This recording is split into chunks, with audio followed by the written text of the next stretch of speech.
Hello, I'm Stephanie Ruff. And I'm Aviva Nebeski.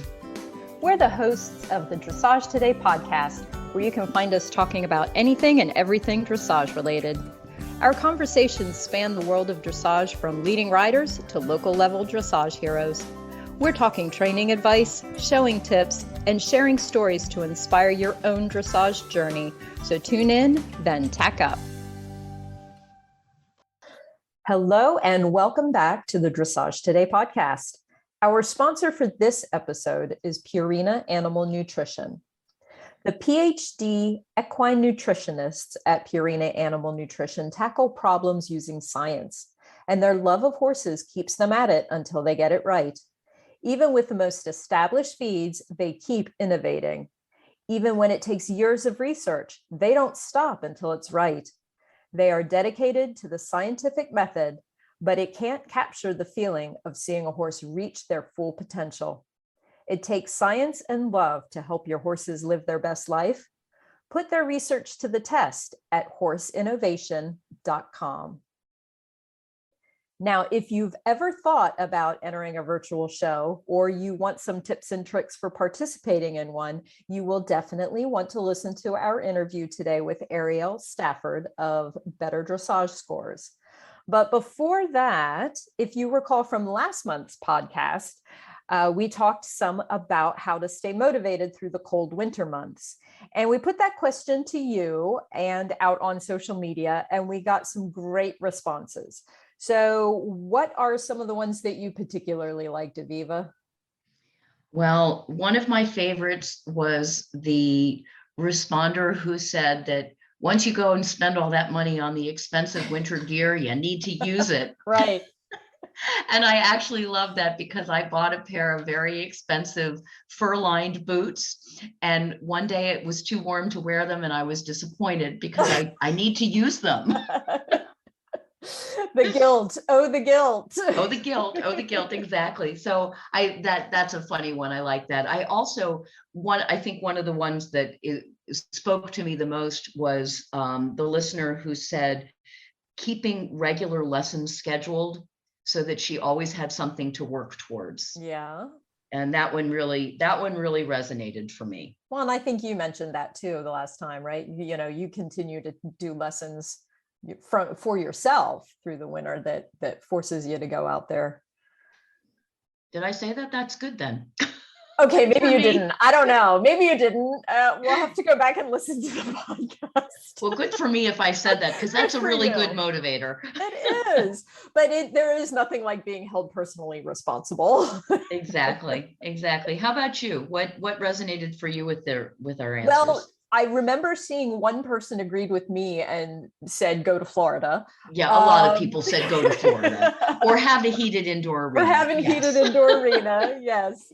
Some people are fortunate in that it's not as big as a task as it is for others. But some of the ones that also were kind of humorous was, just looking for, knowing that spring and summer are coming, and it's not, winter will not last forever. And I think wine was an answer. Wine was a good answer. Yeah, yes. I can get behind wine. And but a lot of people also just said, some that take care of their own horses at home, they have to go take care of them anyway. So, you're out there, you're doing stuff, you may as well ride.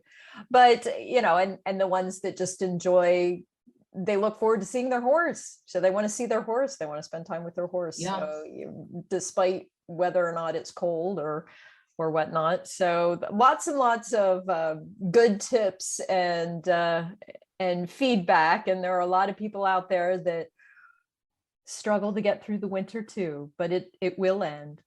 It will. Eventually. That's right. We're in it was 65 on Thursday here, almost 70, and then we got 50-mile-an-hour winds, and it's now down below freezing. Yeah, that's tough. That really is not a whole lot of fun.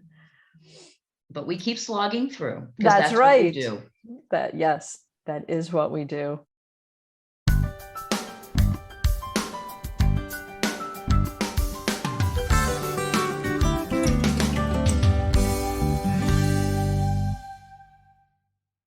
We received two questions from Melody that are similar, but slightly different. So for Ask the L today, I thought, Aviva, you could answer one this month and one at our next podcast. Okay. So the question for this month is, are there rules, either outright or unspoken, regarding warm-up etiquette? That's a great question. It is. And yes, I mean, I'm glad. Thank you, Melody, for asking that question, because I think one of the things that intimidates people more than anything about showing is the warm-up ring, because it's, chaos at times. And there are rules, and not everybody follows them, but there are some rules. And, the first one is you pass left shoulder to left shoulder. And the person on the track is the person going the fastest. So if you're walking, get off the track, get out of the way. There are rules like tell people where you're going. So if you're about to warm up your extension across the diagonal, look up, see where people are, figure out where you have a clear path, and yell, diagonal, or circling, or whatever it is that you're going to do, because everybody is nervous and everybody is focused on their own horse and their own ride. And how many of us look down and are not paying attention to what's going on around us? So I had a trainer for a while. I was very, very intimidated by the warm-up ring. And I felt like everybody else seemed to have more right to be there than I did. And my trainer reminded me that we are all entitled to warm up, and we are all entitled to be in the ring. Yeah. But we need to be respectful of one another. And that means keep an eye out. And if you see that one horse is being particularly fractious and the rider is clearly having a difficult time, don't ride up that horse's butt. Turn before you get there. If you see that there is an upper level horse in the ring and they are doing all kinds of lateral work, keep an eye on their line of travel and try not to just cut right in front of them in the middle of a half pass. Yes, you have the right to the arena too, but if they've already started something, try to be a little bit respectful. If you're going to stop and put your coat on, leave the arena. Go stand outside the fence and let your trainer hold your horse and put your coat on out there.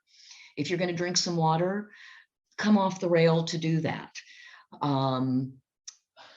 Just respectful kinds of behavior, and everybody will appreciate it. We all make a mistake. We start across the diagonal and don't realize that somebody else is in the middle of the circle, and there's chaos. And you smile and you say, I'm sorry, and you go about your business and you continue. But remember that we're all in the same boat. We're all trying to warm up. We're all trying to present our horses in the best way that we can. We're dressage riders, so we're used to riding an arena without anybody else. So this is difficult for all of us, but keep your head up, keep your eye out, and try to learn how to share. We're not 5-year-olds. We know about sharing. So hopefully that helps. Yeah. But I think it's especially true for dressage riders, because so often we do ride by ourselves, or maybe with there might be one other person in the ring or something that we are not, and our horses are not accustomed to the chaos of the warm-up arena. Exactly. And that's something that busy boarding stables actually sometimes can benefit from, because absolutely you and your horse can get used to riding with other horses doing other things, and instead of going in there and going, oh my God, there are 15 horses and I don't know where I'm going. Well, and I had a horse that was very, very unsettled in the warm-up arena, and my trainer had me warm up in the grass. Yeah. And, do dressage riders ride the grass? Of course not. But that was a better option than, Right. him spending the entire warm up waiting for a horse to hit him, or looking around, or being, distracted. We were alone out there. We were able to do the work that we needed to do. There are certain breeds that are heavier than other breeds. I know, I have a Percheron Hackney pony cross that I used to ride. And there were horses in the ring when we warmed up that were a little intimidated by him, even though he wasn't the biggest horse in the world. Yeah. He looked like a big, heavy Frisian. Lots of horses are intimidated by Frisians. Yes. And, being aware of that, or the draft horses. I had another horse that was afraid of paints. I had one of those too. Yep. Yeah. So just, keeping a wary eye out for what's going on with other people, and just being kind. And something else to think about when you're in the warm-up ring is, I don't know how many other people, you figure, who's in the ring with you, who you're competing against, and you see somebody warming up a shoulder in, and you say, okay, that's the person who's, riding second level with me, and wow, they look great. And then you watch them some more, and they've just won the warm up, and you get into the ring and you think, I don't even have a chance. Yeah. Yeah. So pay attention, but don't pay attention. Right. Right. Be aware of what people are doing, but remember that just because they win the warm up doesn't mean they win the class. That's very true. There are no ribbons for the warm up. No. Although sometimes there should be. Well, next month, we will have Aviva tackle the second question from Melody. But in the meantime, if you have a question about showing or judging, you can email me at sruff@equinenetwork.com or reach out to us on social media. When we come back, we'll have our conversation with Aryelle Stafford.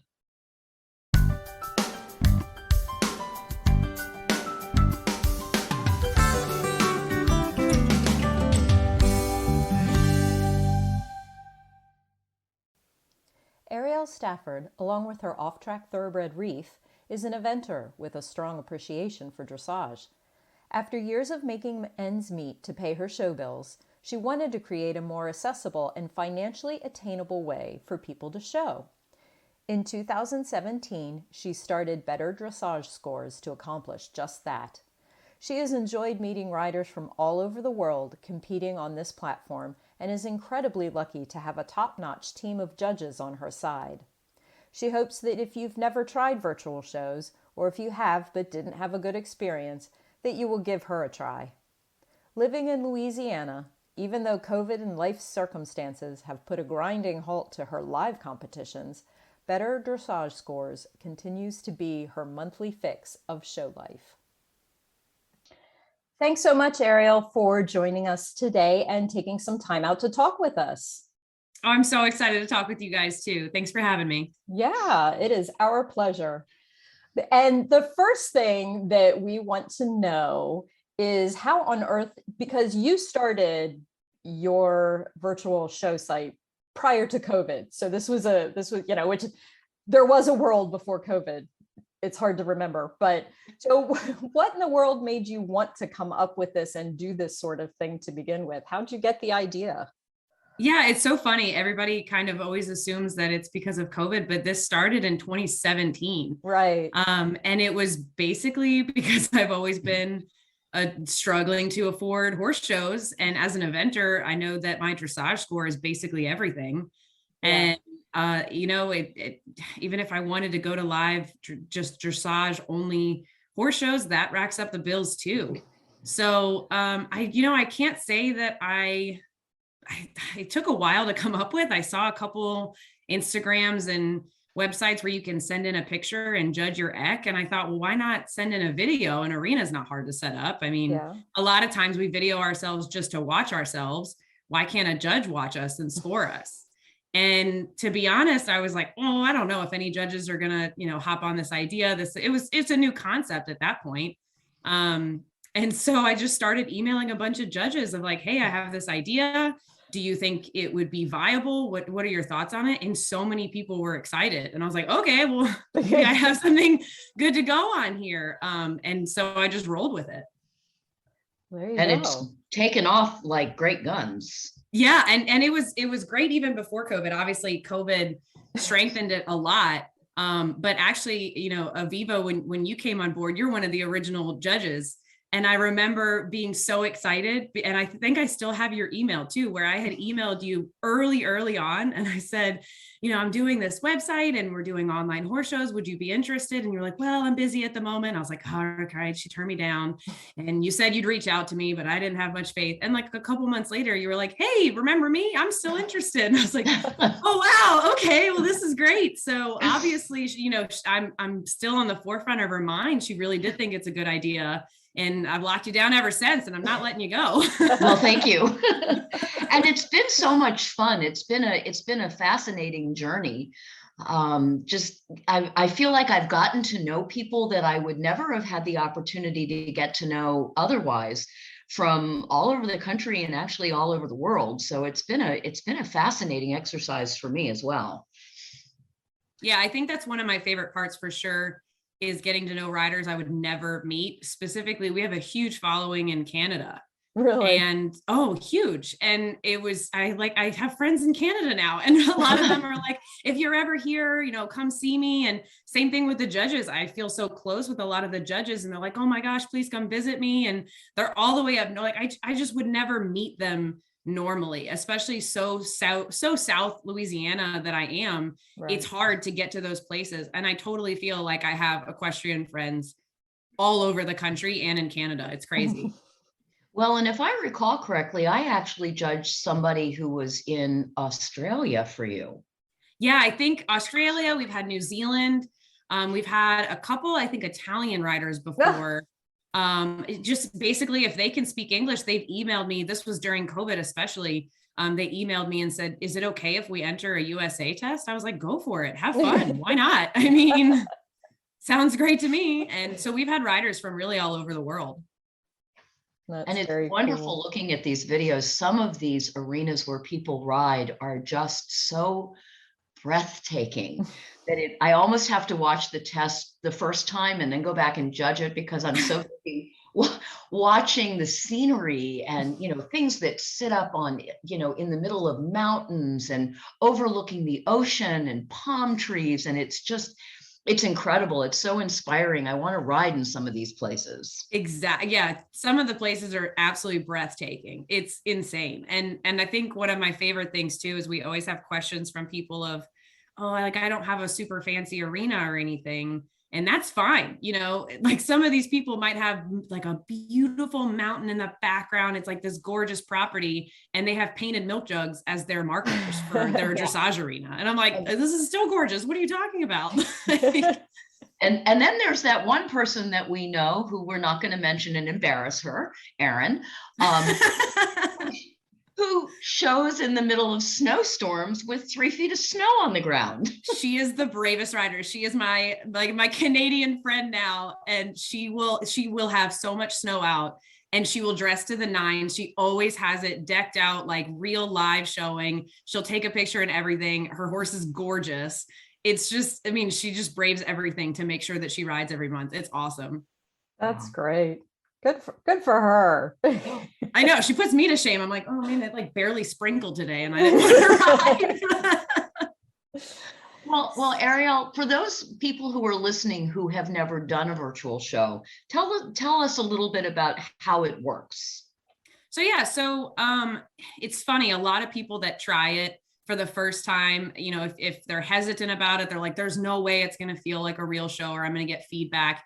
Even me, when I've entered, it's just, there's something about it when you're being filmed and a judge is going to watch you. It's completely different. You kind of have the same show nerves, which is good because you want to practice for real live shows. Or if you just want to have a real live show vibe at home, it's awesome. It feels more like a live show than I think people assume. But it's also really easy. So all you have to do is set up an arena, and And like I said, you can use painted milk jugs as the markers. As long as the judge can see it in the video, that's fine. It doesn't have to be some fancy arena. And then you have to film from sea, and it really helps the judges if you film in landscape mode. So I know a lot of people have pivos, or if you have a friend that films, that's fine too. So you just film your ride, and then you go onto our website, you find the test that you rode, you add it to your cart, and then you send the YouTube or Vimeo link to our email or attach it at checkout, and that's it. I mean, it's super easy. And then what happens to the test? It gets sent to an arbitrary judge, and tell us a little bit about your judges, and then what kind of feedback do the riders get? So we have a crew of awesome judges. I mean, I'm super, super lucky to have the judges that I have. And so our shows are typically run end of the month. We have a couple hosted shows in the middle of the month that people can enter and keep an eye out for. But every month, other than December, we have a horse show. So you're going to have to submit between either the 1st and the 23rd or the 24th of the month. And then the judges have about 5 to 6 days to judge, and the scores are posted on the very last day of the month. So, you know, there is a time frame that you have to have your little waiting period for, of course. But the judges will take a look, score it just like a regular show. You get your feedback and test, you know, posted to the website for you to download. It looks just like a regular test. You're going to get, I mean, it's as close to a regular show as you can think of, really. And that's it. And if you want ribbons, you can also add ribbons to your checkout, and we'll mail them to you. So you can also get official Better Dressage Scores ribbons. So two questions that brings up for me. One is, do you think that the judges give more feedback than at a regular license competition or a schooling show, since they're doing it in the comfort of their living room or their kitchen or whatever? And how do you decide on ribbons? How do you have actual classes that people participate in, or do you use the Danish system? How does that work? So I will say, I do think that you get more feedback than a regular show. And I'm sure because you're one of our judges, it's probably because you do have more time in your living room, and we do have very caring judges. I feel like I've had judges that have emailed me. I know we can do the extra feedback option at checkout. And so when riders don't click it, I've had judges email me and say, look, I know they didn't pay for it, but I think I could help them with this one little thing. Is that okay? Of course, you know, and so you do get a little bit more feedback sometimes than you would at a regular show. And it's also nice to be able to, you can see what judges are coming up for each month, ride with that judge, and then a couple months later, work on what they noted and watch your improvement, which is nice. And you don't have to wait forever to be able to be in front of that judge again. Mm-hmm. And I'm sorry, what was the second question? How do people get ribbons? How do you decide on ribbons and placings? So for ribbons and placings, we do more of a compete against yourself format. And the reason for that is because we basically allow any test under the sun to be available to riders. I can't guarantee that if you enter USDF Intro A, that someone else is going to enter that same month and do that test. So, you know, you'd get an automatic first place if nobody enters. And if we did that for every show, I feel like it's a little bit tougher to see your improvement, but in this case, you compete against yourself. So depending on your score, so a 70 and above is first place, 65 to 70 is, or 69.9 is second place, and so on and so forth. So it's really more about your own score. Now, when we do a hosted show, if a club, we've had pony clubs and barns and different organizations that want to host a show with us. And they choose specific tests that they want their riders to enter. So that narrows the pool of options for riders to enter in. And then in that case, they can choose to do the compete against yourself, but a lot of them do the typical show, you know, compete against others format. So those are the ones, if people want to compete against other riders, then enter the hosted shows. Otherwise, the end of the month, they're going to be compete against yourself. Okay, cool. And do you have year-end awards too? Yes, we do. So the top 3 riders, you do have to sign up to be a Better Dressage Scores member. And then the top 3 riders from that will get a saddle pad and a big, big fancy ribbon and prizes from some of our sponsors, and a free entry for the following year for Better Dressage Scores. And then the top 10 total get a free entry for Better Dressage Scores. Nice. Yeah. Swag is good. We like We that. always love prizes. Yes, Prizes, we do. big ribbons. Those are Oh. like always yeah, fun. the big ribbons are awesome. You know, you wouldn't think so much would go into that, but it's like, yes, I want a big ribbon. And Big it's ribbon, giant. absolutely. It's I love it. I made sure to pick like one of the prettiest ribbons I could order.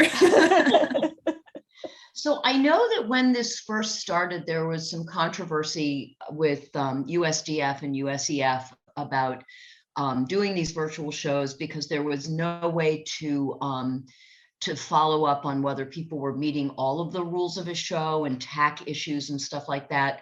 How do you handle that? So since we're competing against ourselves, we have a little bit more leeway on that.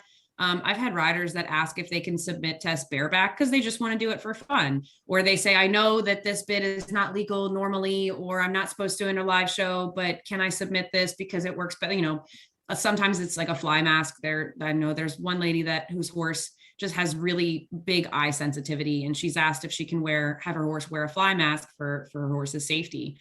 And again, because it's compete against yourself, that's perfectly fine. I let the judges know, make sure it's okay with them. You know, it's really what the rider wants. It is a little bit tougher when we have shows where riders compete against others. There's a lot more strict rules, but in all honesty, you know, we do go by the honesty is the best policy, and people do adhere to it a lot. Good. So why do you think the virtual shows are so popular? You know, it was popular before COVID. Obviously, it went up big time because people were missing out on horse shows. Yeah. But I think a lot of it is that it does feel like like pretty close to a real show. And it's a lot of fun. I mean, there's a lot of groups of barns and riders that get together and they have their filming day. So it's kind of like a show as well. You know, you watch your other barn mates compete against you and watch their test and all that kind of stuff.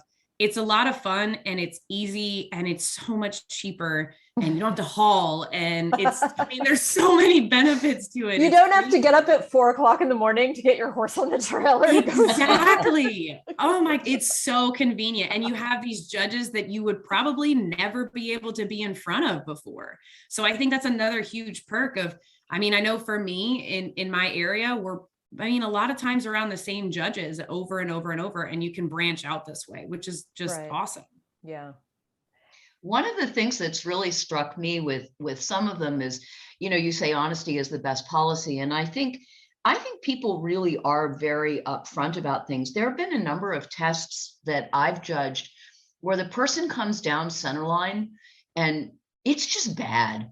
You know, they halt and they back up and they spin and they do all of this stuff and they just keep riding as if it's a show. And there's this little voice in the back of my head that says, why didn't they just turn the tape off and start over again? You know, I say the same thing. And there are so many people that have entered and then they email me and they're like, oh, you know, I filmed, but it's really bad. I'm embarrassed. And I tell them all the time, no, send it in. Sometimes your worst rides is where you learn the most. Yep. And they're like, oh, is the judge going to hate me? I said, no, that's what they're here for. I mean, it happens. It's not like the judges have never had a bad ride in their life. It happens. So, and they send it in and we have a lot of honestly terrible rides where they're just like, well, help me fix it, you know? Yeah. Well, that's good. What happens with really bad quality video? I know there've been a few that I've sent back to you that I've said, you know, I've done the best that I can. I think there's only been one that I have just absolutely said, I can't judge this. That does come up a lot. And there's some where there's portions of the test that are clipped out.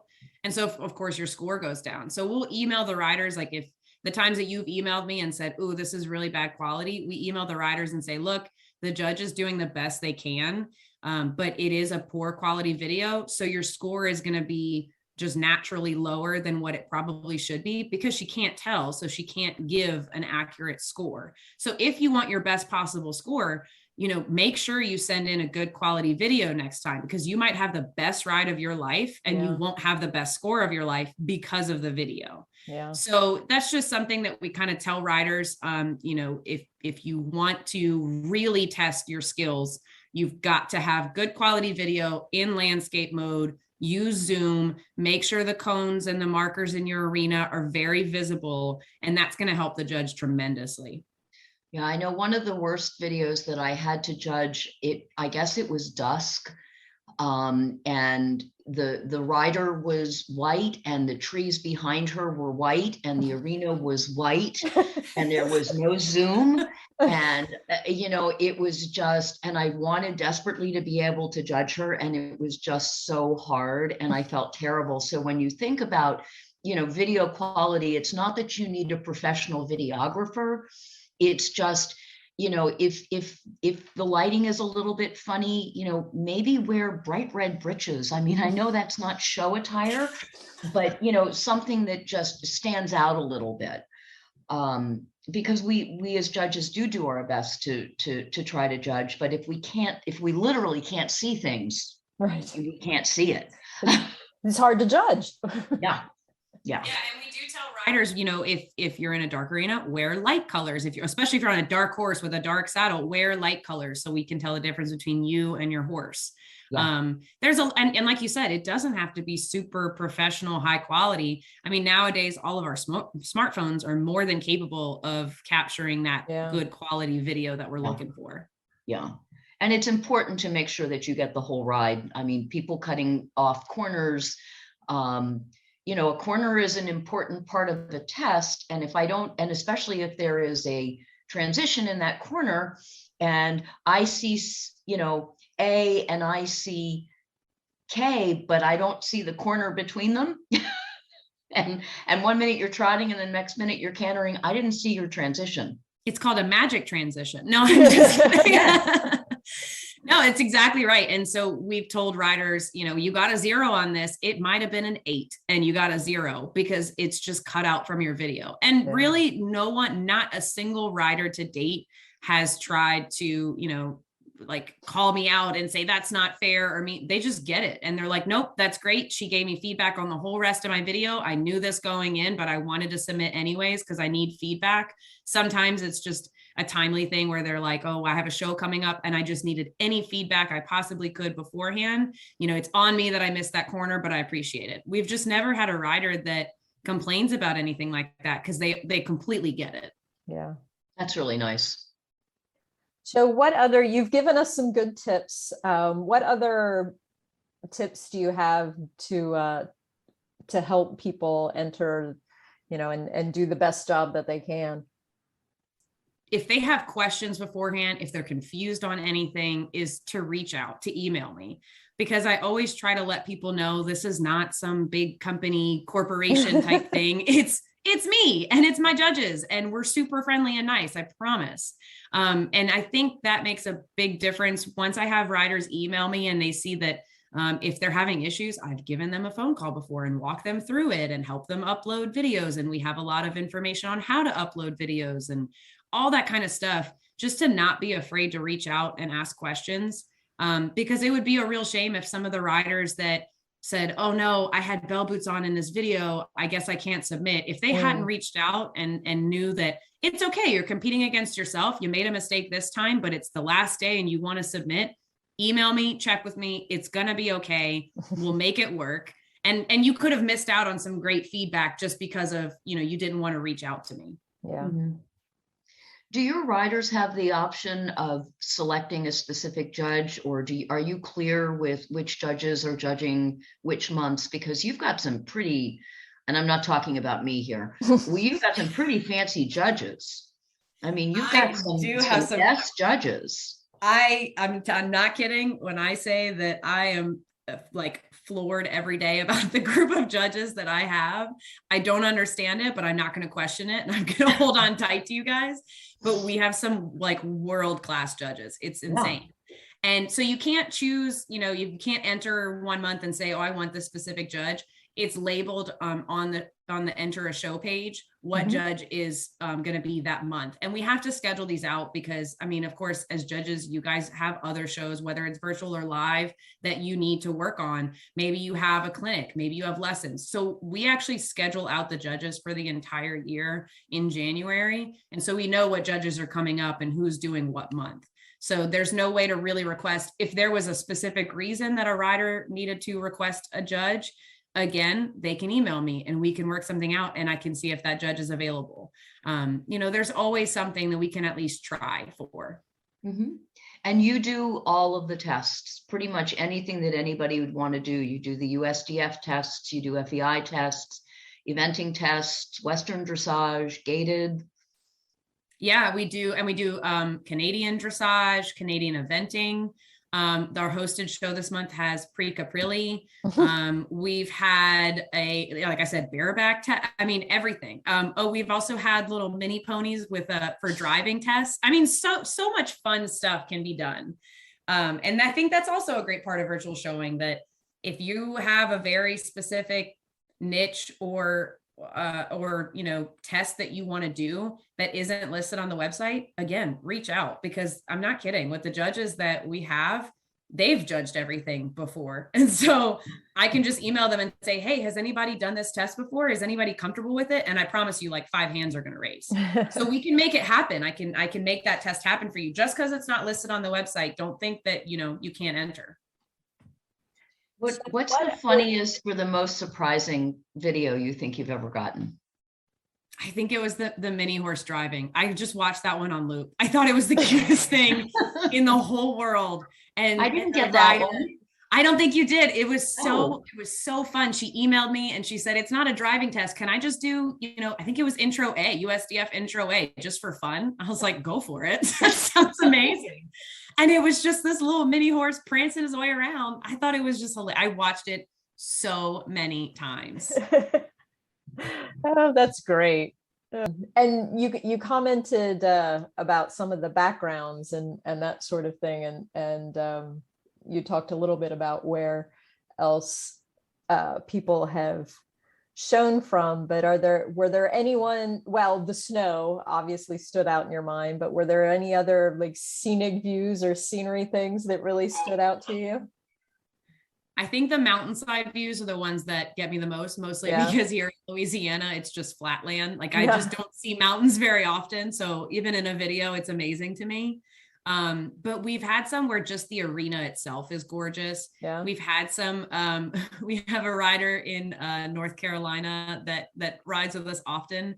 And she has her chickens that run across the field as she's riding sometimes, which cracks me up. So, and I think that's one of the ones that gets me too, is sometimes the funny moments that happen and people submit anyways. It's just hilarious. And the chicken didn't phase her ride at all. I mean, it just ran across during the video and I judged that one. I remember that. It's great. And it's the mountainside. It's the different types of arenas, the snow. I also love to watch riders when you can tell that it rained hard and they were like, screw it, I'm going to do it anyways. And they ride and there's just mud going everywhere. And I think it puts me to shame. Like I said, if it sprinkles outside, I'm like, well, I guess I can't ride for a month, but it's really cool to see how dedicated people are, even for online showing. Yeah. Yeah, that's great. So where can people go to learn more about your shows? They can go to the website, which is betterdressagescores.com. They can go to our Facebook page, and they can also email me, which is info@betterdressagescores.com. Like I said, it's just me. I'm happy to talk. My first email that I always send out to people is, even if you don't have a question and you just want to make a new horse friend, I'm here. Great. Well, and full disclosure here, I have to say that when I first started judging for Aryelle, we really hit it off. And she actually arranged for me to come down to Louisiana and judge for her GMO. And I got to meet her live and in person, and it was just a wonderful opportunity. And how else would I have met her? Yeah, this is just a really cool way of getting to know new people as a judge, to get to know new people from all over the country and to watch people improve and to feel like I'm just a little bit of a part of their progress. So it's a great platform. It's wonderful for people. I think it's a wonderful opportunity for learning. And Aryelle's just really easy and relaxed and wonderful to work with. And it has been a pleasure talking with you and learning more about it, and just hearing some of the stories of all those people out there. And I would encourage everyone to, if they if they have showing ambition, or even if they just want to kind of have a good time and go for a big, fancy, pretty ribbon Big fancy ribbons. to give it a try. Absolutely. And even saddle if it's pads. Don't Yes. don't underestimate the saddle pads. You know, Aviva and saddle pads. you have an obsession with saddle pads for sure. Yes. Yeah, I think it's a great place to meet people, to practice for live shows, to have your first show ever, which we've had a ton of those. And also if you're trying to move up in levels, it's a great place to start. So, and again, if they just want to make friends with a new horse person, I'm here for it. Very good. Well, thank you so much for taking some time out of your day to talk with us. We appreciate it. Thanks so much, guys. I had fun. Thank you to our sponsor, Purina Animal Nutrition, and to Aryelle Stafford for joining us today.